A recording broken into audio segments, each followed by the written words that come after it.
بسم اللہ الرحمن الرحیم۔ قربانی کی تعریف ہے در مختار میں: ذبح الحیوان مخصوص بنیت القربتی فی وقت مخصوص، یعنی مخصوص جانور کو مخصوص وقت میں اللہ تعالیٰ کی بارگاہ میں قرب حاصل کرنے کی نیت کے ساتھ ذبح کرنا قربانی کہلاتا ہے۔ اس تعریف سے ہمیں معلوم ہوا مخصوص جانور یعنی اونٹ، بیل اور بکری اور ان کی فیملی، نر، مادہ، خسی، غیر خسی سب شامل ہے۔ گائے میں بھینس بھی شامل ہے، اور بکری میں دمبا اور بھیڑ بھی شامل ہے۔ مخصوص وقت یعنی قربانی کے 3 دن، اس وقت میں اگر شرائط پائے جائے تو قربانی اس پر واجب ہو جاتی ہے، اللہ تعالیٰ کی بارگاہ میں قرب حاصل کرنے کی نیت کے ساتھ۔ تو معلوم ہوا جس نے گوشت کی نیت کی ہو تو اس کی قربانی نہیں ہوگی، خاص اللہ تعالیٰ کی بارگاہ میں قرب حاصل کرنے کی نیت ہونی چاہیے۔ اللہ تعالیٰ قرآن مجید فرقان حمید میں ارشاد فرماتا ہے: فَصَلِّ لِرَبِّكَ وَانْحَرْ، یعنی تو تم اپنے رب کے لیے نماز پڑھو اور قربانی کرو۔ اس آیت مبارکہ میں وَانْحَرْ صیغہ امر ذکر کیا گیا ہے، یعنی آرڈر کے لیے ذکر کیا گیا ہے، اور ضابطہ یہ ہے کہ جب صیغہ امر مطلق ذکر کیا جائے تو اس سے وجوب ہی مراد ہوتا ہے، لہٰذا معلوم ہوا کہ قربانی واجب و ضروری ہے۔ قربانی کی شرعی حیثیت: قربانی کبھی واجب ہوتی ہے، کبھی نفل۔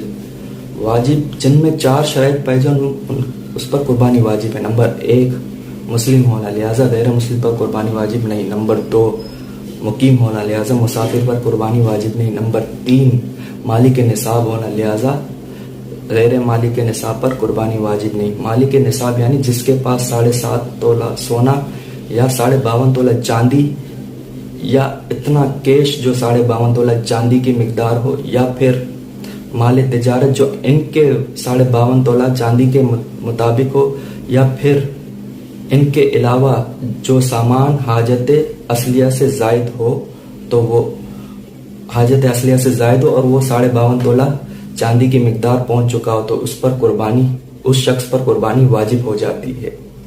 فقہاء کرام نے 7.5 تولہ چاندی کے بجائے 1 تولہ سونے کی مالیت پر بھی قربانی کو واجب قرار دیا ہے، کیونکہ 1 تولہ سونے کی مالیت 52.5 تولہ چاندی سے کہیں زیادہ ہے، لہٰذا دور جدید میں فتویٰ اسی پر ہے۔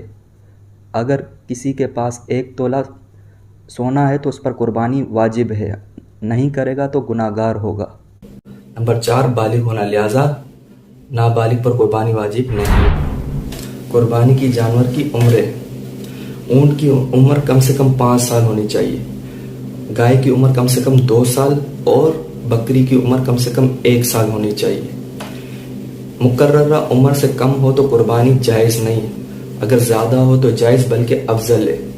ہاں، دمبا یا بھیڑ کا 6 ماہ کا بچہ جو دور سے اتنا بڑا ہو کہ جو دور سے سال بھر کا نظر آ رہا ہو تو اس کی قربانی جائز ہے۔ قربانی کا وقت: قربانی کا وقت 10 ذی الحجہ کے صبح صادق سے لے کر 12 ذی الحجہ کے غروب آفتاب تک ہے، یعنی 3 دن 2 راتیں۔ ان کو ایام نحر کہتے ہیں۔ پہلے دن قربانی کرنا سب سے افضل ہے، پھر اس سے دوسرے دن سے کم، تیسرے دن سب سے کم درجہ ہے۔ کیا کوئی ایسی صورت بھی ہے جس سے فقیر پر قربانی واجب ہو جائے؟ جی ہاں، اس کی 2 صورتیں: نمبر 1 فقیر نے منت مانی ہو، نمبر 2 فقیر نے قربانی کی نیت سے جانور خریدا ہو تو اس پر قربانی واجب ہو جاتی ہے۔ جانوروں میں حصے داری: بکری میں صرف ایک ہی حصہ ہے، بکری ہو، دمبا ہو، بھیڑ ہو، ان میں صرف ایک ہی حصہ ہے۔ اگر 2 لوگوں نے بکری خرید کر قربانی کی تو کسی کی بھی قربانی نہ ہوگی۔ اسی طرح گائے اور اونٹ میں 7 حصے ہیں، لہٰذا کس نے 8 حصے کیے تو کسی کی بھی قربانی نہ ہوگی، اور یوں ہی کس کا حصہ 7ویں حصے سے کم ہے تو اس کی بھی قربانی نہ ہوگی۔ مثلا ایک جانور 1,40,000 کا ہے، ان میں 5 لوگوں کے 20,000 ہے، ایک نے 10,000 ملایا اور ایک نے 30,000۔